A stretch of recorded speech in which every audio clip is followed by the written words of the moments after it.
Today, we are cracking open the massive, intense beginning of Ken Follett's historical epic, Winter of the World. We're going to break down how this story sets the stage for one of history's darkest moments by following two very different families on opposite sides of the ocean as they start to face the rise of tyranny. Let's get into it. And it all kicks off with this really haunting question. It's not some abstract debate. It's a mother standing in her kitchen in 1933 Berlin, absolutely terrified for her children's future. This one sentence just perfectly frames the huge personal stakes of the storm that's about to hit Europe. So our story starts in Berlin, 1933. The Weimar Republic is basically falling apart, and the air is just thick with fear and anger. Follett drops us right into the middle of this chaos, and we see it all through the eyes of one family, the von Ulrichs. Okay, so what's so interesting here is how this captures the big argument happening all over Germany, but right inside this one family.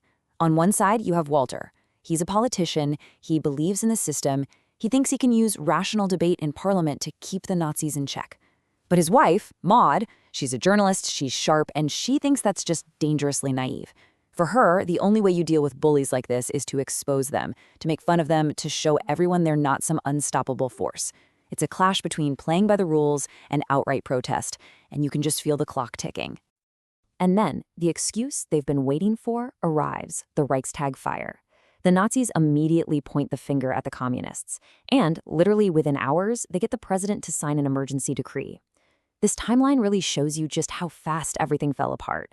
I mean, one day you have freedom of speech, freedom of assembly, the next, poof, they're gone. The Nazis now have the legal cover they need to just start rounding up anybody who stands in their way. And this vote, this is the nail in the coffin. It's for something called the Enabling Act, which was a law designed to basically end lawmaking by parliament and just hand all that power directly to Hitler.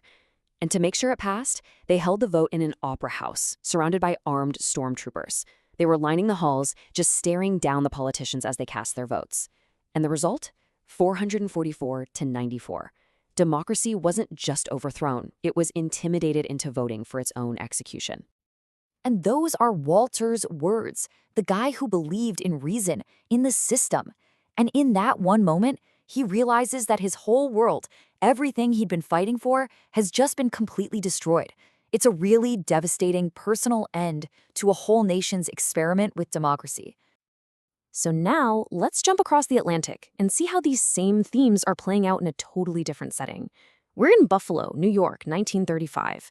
There are no stormtroopers here. Instead, it's all garden parties and sailing clubs, and these quiet but just as vicious battles in high society. The threats look different for sure, but the undercurrents of power and oppression are just as strong. So over here, the main conflict is all about class. On one side, you have the Farquharsons. They're your classic American aristocracy. They have the famous name, the social standing, but they lost pretty much everything in the Depression. And on the other side, the Peshkovs. They have an incredible amount of money built from bootlegging during Prohibition, but everyone in high society sees them as vulgar, new money outsiders. This whole dynamic sets up a clash where money is the weapon and social acceptance is the ultimate prize. And right at the center of this world is a guy named Lev Peshkov. You can think of him as the American version of a strongman. He doesn't need any emergency decrees to get his way. When a rival theater owner won't sell out to him, Lev just makes one phone call to Hollywood, gets his film supply cut off, and bankrupts the guy. When his own factory workers go on strike for better pay, he just sends in security guards with clubs to beat them back to work. This quote just perfectly captures the kind of cynicism growing in America at the time. It's said to Woody Dewar, who's the young, idealistic son of a U.S. senator. He's just realizing that powerful men like Lev Peshkov can control the newspapers and crush anyone who speaks out. It's a different brand of control than in Berlin, right? It's not enforced by a totalitarian state, but by wealth and influence. So we've got these two worlds, Germany and America, and both are dealing with unchecked power. And in both places, you see people trying to fight back. But as this section shows, pushing back against that kind of power, well, it always comes with a brutal price. Back in Berlin, Walter tries to organize one last legal Social Democrat rally. It's supposed to be peaceful, but of course, the stormtroopers show up and invade.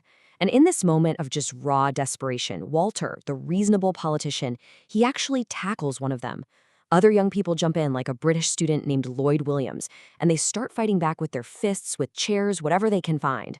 And for just a second, they actually push the Nazis back. But it doesn't last. The rally is broken up, a clear sign that any kind of physical resistance is just going to be crushed. And the parallel scene in Buffalo is just as brutal. You have workers holding a peaceful picket line outside Lev Peshkov's factory. Lev's private security guards just wade into the crowd, swinging clubs, cracking heads.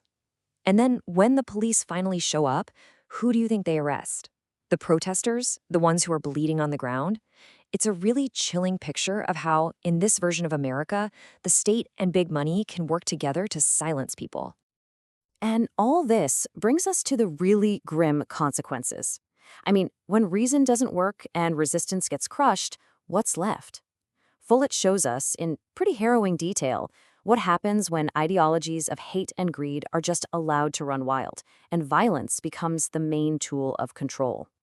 The Berlin storyline builds to one of the most horrifying scenes in the book. Robert von Ulrich, Walter's cousin, gets arrested for being gay. He and his partner Jorg are sent to one of the early concentration camps. And there, as a form of punishment, Jorg is thrown into an enclosure where he is mauled to death by starving dogs for the entertainment of the guards. And the Nazi officer's justification to Robert, right after it happens, is just chillingly simple.